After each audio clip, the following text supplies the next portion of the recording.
The discipline of desire is the background of character.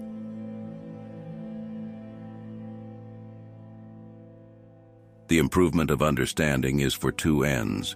First, our own increase of knowledge. Secondly, to enable us to deliver that knowledge to others. Reading furnishes the mind only with materials of knowledge. It is thinking that makes what we read ours.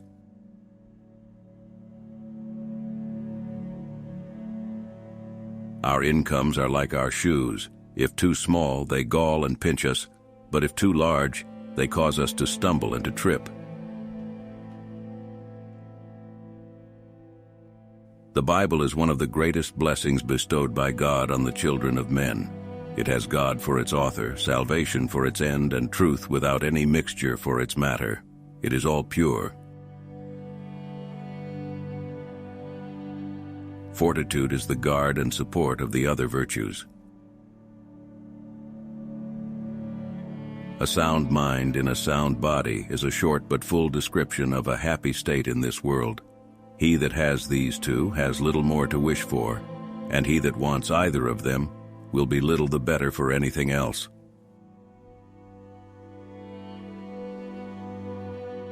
As people are walking all the time in the same spot, a path appears. Government has no other end but the preservation of property.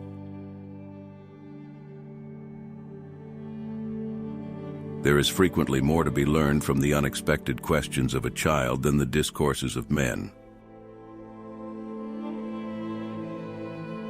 It is easier for a tutor to command than to teach. To love our neighbor as ourselves is such a truth for regulating human society that by that alone one might determine all the cases in social morality. All men are liable to error, and most men are in many points by passion or interest under temptation to it. It is one thing to show a man that he is in an error, and another to put him in possession of the truth.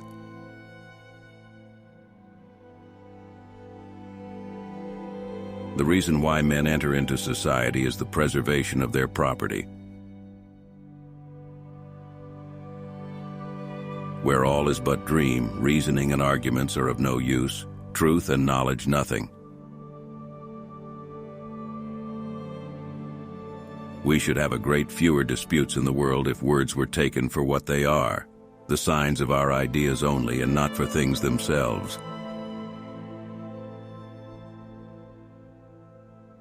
Fashion, for the most part, is nothing but the ostentation of riches.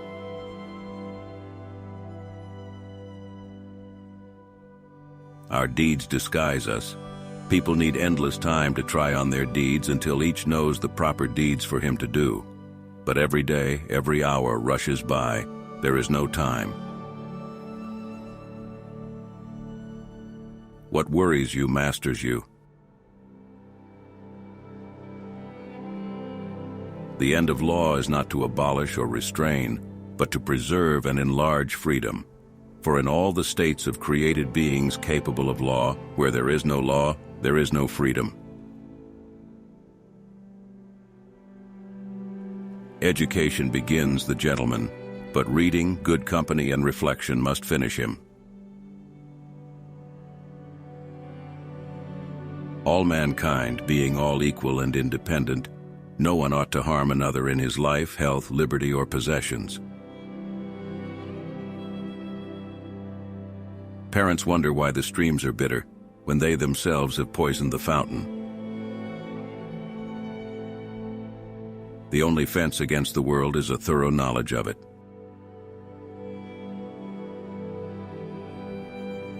No man's knowledge here can go beyond his experience.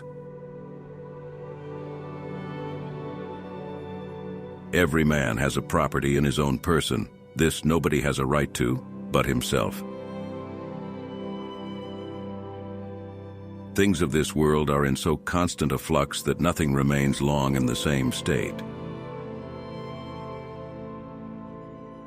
New opinions are always suspected and usually opposed without any other reason but because they are not already common. Where there is no property, there is no injustice.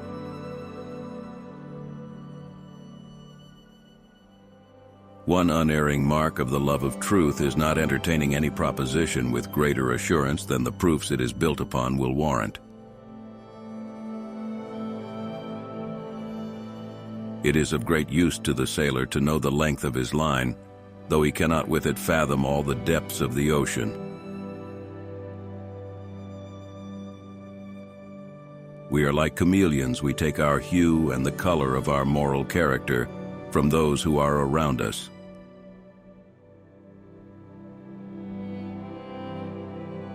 I have always thought the actions of men the best interpreters of their thoughts.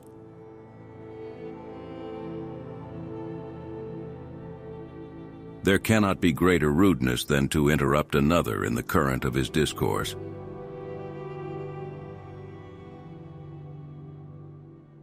The dread of evil is a much more forcible principle of human actions than the prospect of good.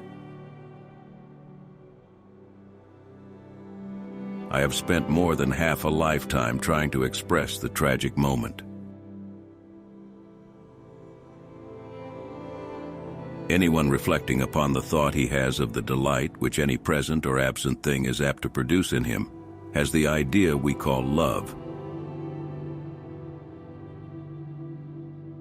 I attribute the little I know to my not having been ashamed to ask for information, and to my rule of conversing with all descriptions of men on those topics that form their own peculiar professions and pursuits.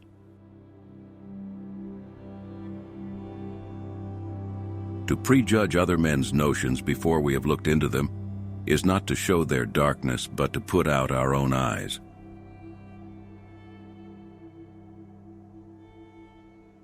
An excellent man, like precious metal, is in every way invariable. A villain, like the beams of a balance, is always varying, upwards and downwards. Reverie is when ideas float in our mind without reflection or regard of the understanding.